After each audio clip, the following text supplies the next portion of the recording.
Hello guys, स्वागत करते हैं आपके अपने चैनल रुद्राक्ष इंफ्राटेक वाराणसी में। तो जैसा कि आप देख रहे हैं कि हम आपके बीच लगातार एक वीडियो के माध्यम से कुछ प्लाट की जानकारी, कुछ स्पेशल लोकेशन की जानकारी आपके बीच जो मैं प्रोवाइड अपने वीडियो के माध्यम से जो कि करा रहा हूँ।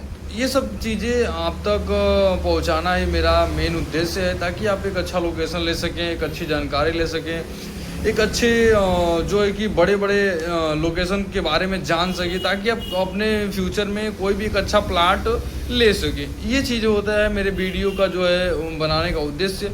तो आज के लिए आपके लिए हम कुछ नया टॉपिक लेके आए हुए हैं। ये टॉपिक जो है हमारा रामनगर किला। अभी रामनगर वाराणसी के अंतर्गत जो रामनगर किला है, उस किले के बारे में आज हम चर्चा करेंगे और बताएंगे। इस किले के बारे में बताना मेन उद्देश्य यही रहेगा आज का, कि आप इस किले के बारे में जानेंगे, बहुत कुछ जो है रामनगर किला के बारे में जानेंगे, बहुत सारी चीज़ें हैं आपको मैं वीडियो के माध्यम से बताऊंगा, है ना, समझ में आएंगी। तो इससे क्या होगा कि आप अपने प्लाट के थ्रू जो भी इंफॉर्मेशन लेना चाहते हैं, जो कनेक्टिविटी देखना चाहते हैं, वो चीज़ें जो है कि देखने में, जानने में, समझने में सरलता महसूस होगी। उसी प्रकार रामनगर किला के बारे में आज आपको बताने वाले हैं। तो शुरू करते हैं आज का टॉपिक। जैसे रामनगर किला है जो वाराणसी के रामनगर क्षेत्र में गंगा नदी के पूर्वी तट पर जो है कि तुलसी घाट के ठीक सामने ना स्थित है।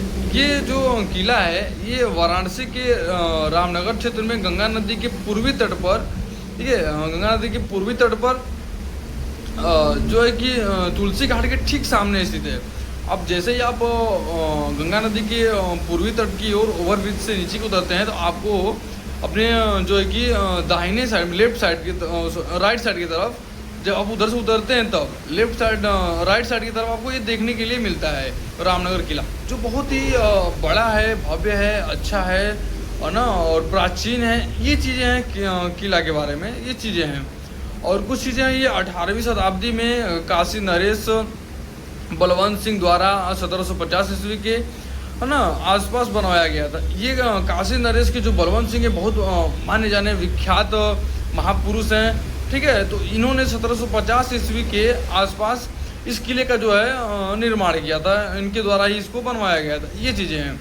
और यह चुनार के, अगला पॉइंट देखते हैं, ये चुनार के जो है कि बलुआ मतलब समझते हैं, बालू वाला चीज़ होते हैं, जो समुद्र से बलुआ पत्थर आते हैं ना, उससे।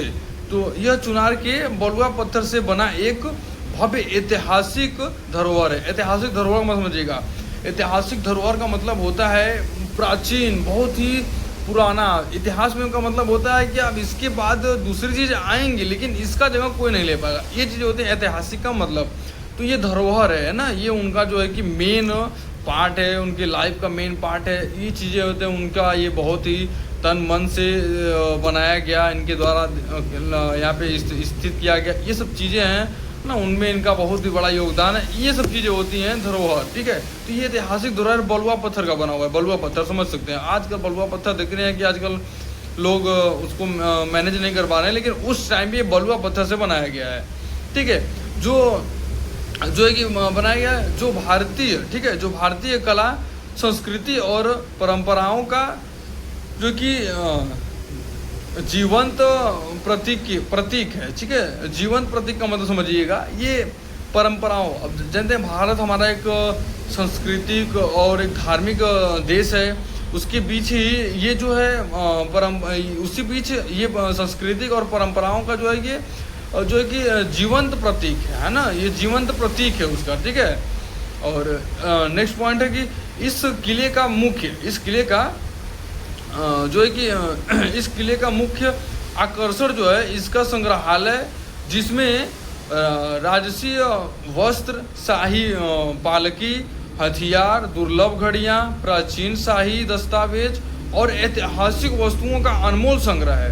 इसमें जो संग्रहालय है उसमें आपको काफ़ी अनमोल चीज़ें देखने के लिए मिलती हैं, जैसे दस्तावेज हो गया, पुराने हथियार हो गए, दुर्लभ घड़ियां हो गई, है ना, प्राचीन शाही दस्तावेज हो गए। ये सब चीज़ें आपको इसके संग्रहालय में फिर देखने के लिए सब चीज़ें हैं, जो इसका जो है क्या है कि ये इसका मुख्य आकर्षण संग्रहालय है ना, जो लोगों को अपने ऊपर जो है कि आकर्षित करता है, ठीक है। ये चीज़ें हैं इसके अंदर। और कुछ है इसमें, जैसे कि इसमें कुछ और है कि यहाँ रखी गई दुर्लभ खगोलीय घड़ियाँ जो हैं, यहाँ रखी गई जो दुर्लभ खगोलीय घड़ियाँ हैं सूर्य, चंद्रमा और ग्रहों के स्थित के साथ समय भी बताती हैं। ठीक है, ये चीज़ें कि यहाँ रखी जो दुर्लभ खगोलीय घड़ियाँ हैं वो सूर्य और चंद्रमा ग्रहों के स्थिति के साथ, है ना, ग्रहों के स्थिति के साथ, ग्रहों की स्थिति मतलब अब ग्रह का, चंद्रमा का, सूर्य का जो स्थिति है उसके साथ ये मिलकर घड़ियाँ जो है समय बताती हैं। ये चीज़ें इसको खास बनाता है। हाँ, रामनगर किला वाराणसी के महाराजाओं का निवास स्थान रहा है। ये वाराणसी के जो महाराजा थे उनका ये रामनगर किला निवास स्थान, यहाँ पे बहुत बड़े बड़े जो महाराजा थे वो यहाँ पे निवास करते थे, रहते थे। ये चीज़ें हैं जो हमारे वाराणसी के अंतर्गत आपको ऐसी प्राचीन किला, आपको ऐसा प्राचीन किला देखने के लिए मिलता है। ये बहुत ही सोचने वाली और बहुत ही अच्छी और बहुत ही सौभाग्य की बात है ये हमारे वाराणसी के लोगों के लिए, और हमारे जो ऑडियंस है, जो हमारे सब्सक्राइबर हैं, फॉलोअर्स जो देख रहे हैं, उनके लिए भी बहुत मायने रखने वाली चीज़ें हैं जो अभी हम अपने वीडियो के माध्यम से रामनगर किला के माध्यम के बारे में शेयर कर रहे हैं वीडियो के थ्रू। और कुछ चीज़ें बताना चाहते हैं आपको हम। किला अपने जो है कि परिसर में हर साल आयोजित होने वाली भव्य रामलीला के लिए दुनिया भर के प्रसिद्ध हैं, जिसमें श्री रामचरितमानस के अनुसार भगवान श्री राम के जीवन की लीला का मंचन होता है। अब समझिएगा, श्री रामचरितमानस के साथ भगवान श्री राम के लीला का मंचन, यानी उनका जो है इसको दिखाया जाता है, मंचन किया जाता है ना, इसको प्रकट किया जाता है, लोगों के बीच प्रस्तुत किया जाता है ना, ये चीज़ें होती हैं। तो मंचन होता है ना, और जिसकी शुरुआत काशी नरेश के द्वारा होती है। इसका जो मंचन होता है, इसका शुरुआत जो हमारे हैं वो महापुरुष काशी नरेश हैं उसके द्वारा। एक काशी नरेश वाराणसी में जो है ये काशी नरेश हैं, ये इनके द्वारा भी इसका होता है।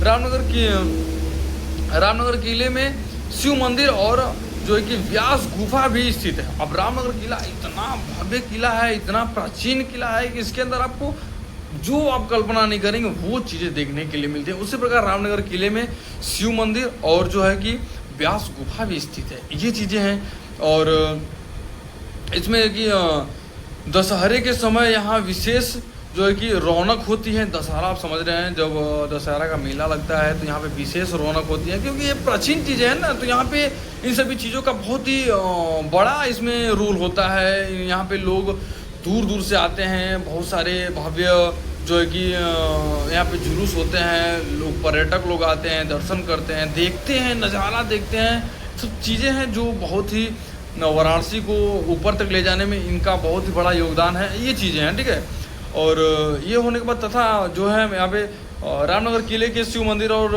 व्यास गुफा भी है स्थित है, ये चीज़ें बताए हुए हैं। और दशहरे के समय यहाँ पे विशेष रौनक होती है, ये भी चीज़ें आपको बताया गया। और इसमें तथा रावण के दहन के लिए दूर दूर से लोग आते हैं। हम बोले ना कि पर्यटक आते हैं, लोग आते हैं, तो रावण के दहन के टाइम यहाँ पे दूर दूर से लोग आते हैं। यह किला वाराणसी के रेलवे स्टेशन से लगभग 14 किलोमीटर दूर और PHU से लगभग 2 किलोमीटर दूर पे स्थित ये किला है, जिसके बारे में आपको पूरी जानकारी दे चुका हूँ अपने वीडियो के माध्यम से।